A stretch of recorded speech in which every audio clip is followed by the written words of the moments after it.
Morning to all. आज हम microbiology lab का टूर करेंगे। मैं आपका दोस्त भारत राणा और आपको माइक्रोबायोलॉजी लैब के अंदर घुमाता हूं और दिखाता हूं कि क्या हमारा वर्क फ्लो रहता है, कैसे कैसे हम माइक्रोबायोलॉजी लैब के अंदर काम करते हैं। तो चलिए स्टार्ट करते हैं। यहाँ पे सबसे पहले हमारा हाइजीन रूम आता है। यहाँ से हम माइक्रोबायोलॉजी लैब के अंदर एंटर करेंगे। एंटर करने के बाद में सबसे पहले हमको हैंड वॉश स्टेशन लगा हुआ है, इस पे हाथों को धोना होता है। माइक्रोबायोलॉजी लैब के अंदर हमारे अलग अलग 5 सेक्शंस हैं। सबसे पहले हाइजीन रूम, यहाँ पर हम अपने लैब कोट, शूज़ कवर, सारी चीज़ें अपना पीपीज को पहनते हैं। सेकंड रूम आता है हमारा मीडिया प्रिपरेशन रूम। इस रूम के अंदर जितना भी हमारा मीडिया प्रिपेयर किया जाता है, बोटल्स को ऑटोक्लेव किया जाता है सैंपल्स कलेक्ट करने के लिए, वो सभी चीज़ें हम मीडिया प्रिपरेशन रूम में करते हैं। इसका एक अलग चैम्बर है। तो आइए इस रूम को आपको दिखाते हैं।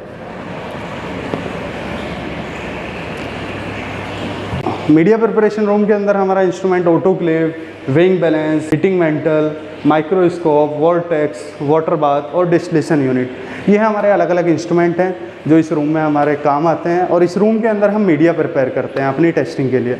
मीडिया प्रिपेयर होने के बाद में तो जितने भी हमारे सैंपल्स होते हैं उनकी टेस्टिंग करते हैं हम इनोकुलेशन रूम के अंदर। इनोकुलेशन रूम के अंदर हमारे 2 लेमिनार एयर फ्लो प्रेजेंट हैं और सेंट्रीफ्यूज है, हमारी डिकाउंट मशीन है। यहाँ पर जितने भी हमारे सैंपल्स होते हैं उनकी एनालिसिस हमारे लेमिनार एयर फ्लो के अंदर की जाती है। सैंपल एनालाइज होने के बाद में उनको इंक्यूबेशन किया जाता है हमारे अलग रूम, इंक्यूबेशन रूम के अंदर। इस रूम के अंदर हमारे जितने भी सैंपल्स होते हैं उनको अलग अलग टेम्परेचर पे इंक्यूबेट किया जाता है हमारे टेस्टिंग पैरामीटर के अकॉर्डिंग। जैसे कि आप देख रहे हैं हमारा एक इंक्यूबेटर 30 डिग्री पे सेट है, कोई 22 पे है, कोई 25 पे है, 35 पे, 25, 45। तो अलग अलग बैक्टीरिया, अलग अलग माइक्रो ऑर्गेनिज्म के लिए अलग अलग इंक्यूबेटर हम यूज़ करते हैं, उनका अलग अलग टेम्परेचर होता है। तो इस रूम के अंदर सारे के सारे रिज़ल्ट हमारे ऑब्ज़र्व किए जाते हैं।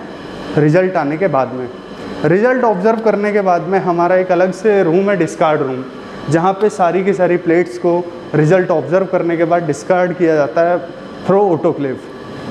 रिज़ल्ट ऑब्ज़र्व करने के बाद में हम सारी प्लेट्स को पास बॉक्स के थ्रू डिस्कार्ड रूम में भेज देते हैं। पास बॉक्स के अंदर हमारी यूवी लाइट जलती रहती है जो क्रॉस कंटामिनेशन को अवॉइड करती है। डिस्कार्ड रूम में आने के बाद में हम अपनी प्लेट्स को यहाँ से बाहर निकालते हैं, जो ग्लासवेयर्स होते हैं उनकी वॉशिंग करते हैं। उसके बाद जो भी हमारी प्लेट्स हैं उनको डिस्कार्ड बैग के अंदर रख के ऑटोक्लेव करते हैं। ऑटोक्लेव करने के बाद में हमारा वेस्ट बाहर ट्रीटमेंट के लिए एक कंपनी से गाड़ी आती है, उसमें चला जाता है। और इस रूम से बाहर आने के बाद हम अपना वापस जो हमारा सबसे पहला रूम था हाइजीन रूम, वहाँ पर पहुँच चुके हैं।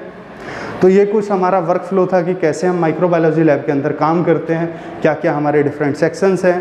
तो एक बार फिर बता दूँ, ये हमारा हाइजीन रूम है। इसके बाद में मीडिया प्रिपरेशन रूम जहाँ मीडिया बनाते हैं, देन इनोकुलेशन रूम जहाँ पे टेस्टिंग करते हैं, उसके बाद में इंक्यूबेशन रूम जहाँ पे प्लेट्स को इंक्यूबेट किया जाता है, बैक्टीरिया को ग्रो कराया जाता है। बाद में रिजल्ट ऑब्जर्व होने के बाद में उनको पास बॉक्स के थ्रू डिस्कार्ड रूम में लाया जाता है और प्लेट्स को ऑटोक्लेव करके बाहर भेज दिया जाता है।